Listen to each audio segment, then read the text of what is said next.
आर'नाइ 5G YouTube चेनेलाव आरो फिन खेबसेबाव बरायफिनबाय। दिनैनि गोदान भिडिअ'आनो जाहैबाय सेन्ट्रेल गभर्नमेन्टनि स्वच्छ भारत मिशन आन्डारनि सिङाव जाय बिथांमोना थांनाय 2023-24 आव टयलेट एप्लाइ बानायनानै दोनदोंमोन।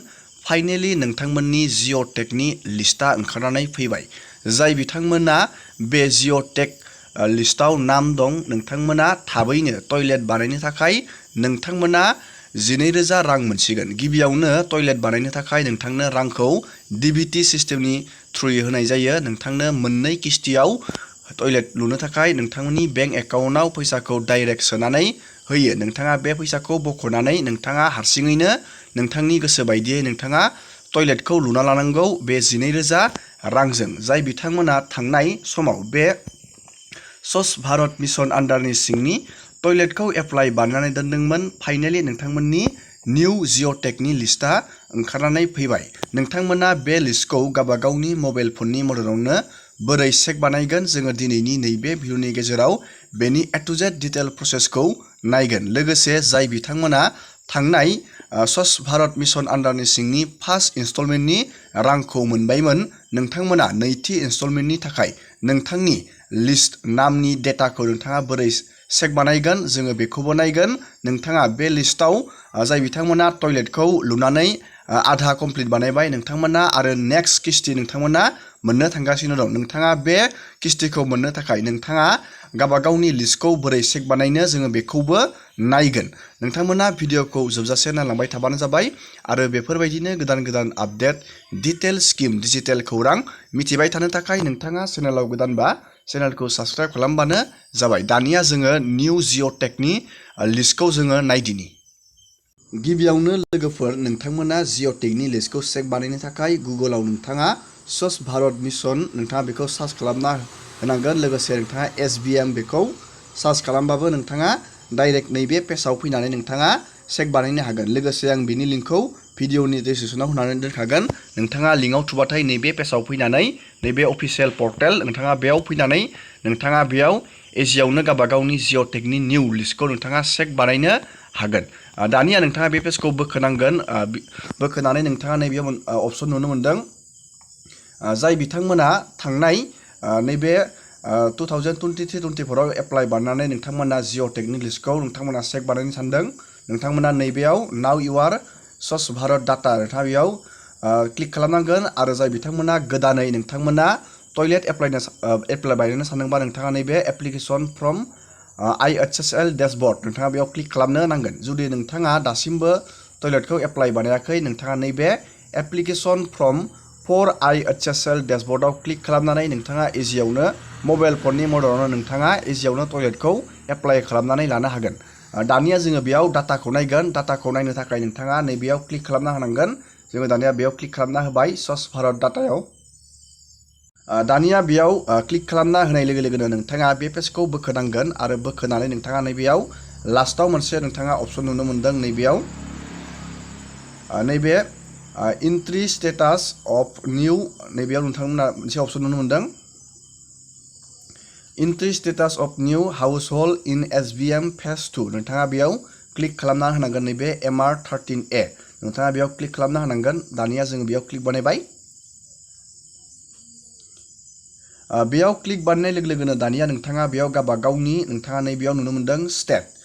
बेयाव अल इन्डियानि स्टेटफोर दं। नोंथाङा गावबागावनि स्टेटआव क्लिक खालामनांगोन। जेरै जोंनिया नैबे आसाम, नैबे 18 बेयाव जोङो क्लिक बानायबाय बेबायदि। दानिया बेयाव नोंथाङा डिस्ट्रिक्टआव क्लिक खालामनाय लोगो लोगोनो दानिया नोंथाङा नैबेयाव नुनो मोनदों नोंथांनि गोरोन्थि जालांदों। स्टेटआव क्लिक खालामनाय लोगो लोगोनो नोंथाङा नैबे डिस्ट्रिक्ट नेम नोंथाङा बेयाव गावबागावनि डिस्ट्रिक्टनि नामखौ नोंथाङा क्लिक खालामनांगोन। आं हमना ला बेयाव मोनसे डिस्ट्रिक्टनि नामाव आङो क्लिक खालामनानै होबाय बेबायदि। नोंथाङाबो गावबागावनि डिस्ट्रिक्टआव क्लिक खालामबानो जाबाय। नोंथाङा बेयाव नागिरलांबाय थानो हागोन नोंथांनि डिस्ट्रिक्टखौ। दानिया जोङो बेयाव मोनसे डिस्ट्रिक्टआव क्लिक खालामना होबाय बेबायदि।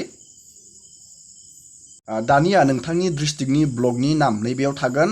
जोङो बेयाव नैबेयाव नोंथाङा बे पेजखौ एसे बेबायदि बोनांगोन आरो नोंथाङा नैबेयाव नुनो मोनदों टटेल जिअ'टेक IHSL नोंथाङा नैबे नाम्बाराव क्लिक खालामना होनांगोन। नैबेयाव नोंथाङा नोंथांनि ब्लकनि नामखौ नैबेयाव एक्जेक्ट नोंथांनि जायगानि ब्लकनि नामखौ नैबेयाव नायनांगोन आरो नोंथाङा नैबेयाव नुनो मोनदों नैबे टटेल जिअ'टेक IHSL नोंथाङा बेयाव नैबे नाम्बाराव नोंथाङा क्लिक खालामना होनांगोन। आं हमना ला बेयाव मोनसे नाम्बाराव क्लिक खालामना होबाय बेबायदि। दानिया नाम्बाराव क्लिक बानायनानै नोंथाङा नैबेयाव नुनो मोनदों नोंथांनि ब्लगनि नामाव नोंथाङा क्लिक खालामना होनांगोन नैबे नाम्बाराव नोंथांनि नोंथांनि बेयाव एक्जेक्ट नाम्बाराव क्लिक खालामना होनांगोन नोंथांनि ब्लगनि। दानिया जोङो बेयाव मोनसे नाम्बाराव बेबायदि क्लिक खालामना होबाय। दानिया नोंथाङा बेयाव ब्लगाव क्लिक बानायनाय लोगो लोगोनो बेयाव नैबेयाव नोंथांनि ग्राम पन्चायतनि नाम थागोन, नैबेयाव भिलेजनि नाम थागोन, नैबेयाव हेबिटेसननि नेम थागोन, नैबेयाव फेमिलि ID बेयाव नोंथांनि नाम थागोन। बेफोरबायदि नोंथाङा गावबागावनि नामखौ नैबे लिस्टआव दंना गैया नोंथाङा चेक बानायना लाबानो जाबाय। जुदि नोंथांनि नामा नैबे लिस्टआव दं नोंथाङा 100% नोंथाङा स्वच्छ भारत मिशन आन्डारनि सिङाव नोंथाङा टयलेट लुनो थाखाय 12,000 रांखौ नोंथांमोना थाबैनो मोनगोन। नोंथाङा बेबायदि प्रसेसआव स्टेप बाय स्टेप नोंथाङा A to Z प्रसेसआव नोंथाङा चेक खालामना लाबानो जाबाय। बेबायदि लोगोसे नोंथाङा बेयाव जुदि नामखौ मोनाखै नोंथाङा नैबेयाव गावबागावनि नामखौ नैबेयाव टाइपिं खालामनानै नोंथाङा नैबे सार्चआव खालामना होबाथाय नोंथांनि नामा दंना गैया अट'मेटिक बेयाव नुजागोन। दानिया जोङो नायदिनि जाय बिथांमोना दाख्लैबावै टयलेटनि फार्स्ट इनस्टलमेन्टखौ मोनबाय। दा नोंथांमोननि सेकेन्ड इनस्टलमेन्टखौ नोंथांमोना मोननो थाखाय नोंथांनि नाम डेटाखौ नोंथाङा बोरै चेक बानायगोन जोङो बेखौबो नायदिनि। दानिया बेखौ चेक बानायनो थाखाय नोंथाङा नैबे हम पेजआव फैफिननांगोन। हम पेजआव फैफिननानै नोंथाङा नैबेयाव नुनो मोनदों मोनसे डेशबर्ड। नोंथाङा बे डेशबर्डआव क्लिक खालामना होनांगोन बेबायदि। जोङो दानिया बे डेशबर्डआव क्लिक खालामबाय बेबायदि। दानिया बेयाव बेबायदि मोनसे पेज गेवगोन। नोंथाङा नैबेयाव नुनो मोनदों भिलेज प्रग्रेस रिपर्ट। नोंथाङा बे भिलेज प्रग्रेस रिपर्टआव नोंथाङा क्लिक खालामना होनांगोन। नोंथाङा नैबेयाव मोनसे अपसन नुनो मोनदों भिलेज प्रग्रेस रिपर्ट। जोङो दानिया बेयाव क्लिक खालामना होबाय बेबायदि। दानिया नोंथाङा नैबेयाव नोंथांनि स्टेटखौ नोंथाङा बेबायदि सिलेक्ट बानायनांगोन। जों बेयाव स्टेटखौ आसामखौ सिलेक्ट बानायबाय। दानिया नोंथांनि बेयाव नोंथांनि डिस्ट्रिक्टखौ बेयाव बेबायदि क्लिक खालामनांगोन। दानिया नोंथांनि नैबेयाव ब्लगनि नामखौ नोंथाङा नैबेयाव क्लिक खालामनांगोन बेबायदि। आं बेयाव जास्ट डेम' देखायदों। दानिया नोंथाङा बेयाव नोंथांनि ग्राम पन्चायतखौ बेबायदि क्लिक खालामनो नांगोन। जों बेयाव मोनसे ग्राम पन्चायतखौ क्लिक बानायबाय।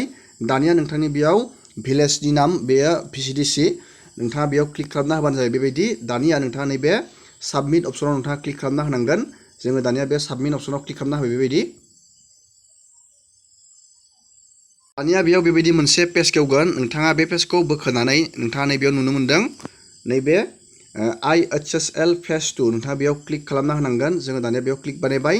दानिया नैबेयाव नोंथांनि नामखौ नोंथाङा बेबायदि नागिरनानै लानो हागोन। जाय बिथांमोना दाख्लैबावै फार्स्ट इनस्टलमेन्ट मोनबाय नोंथांमोना सेकेन्ड इनस्टलमेन्ट मोननो थाखाय नैबे लिस्टआव नोंथांनि नामखौ नोंथाङा बेबायदि प्रसेसआव नोंथाङा चेक खालामनानै लाबानो जाबाय।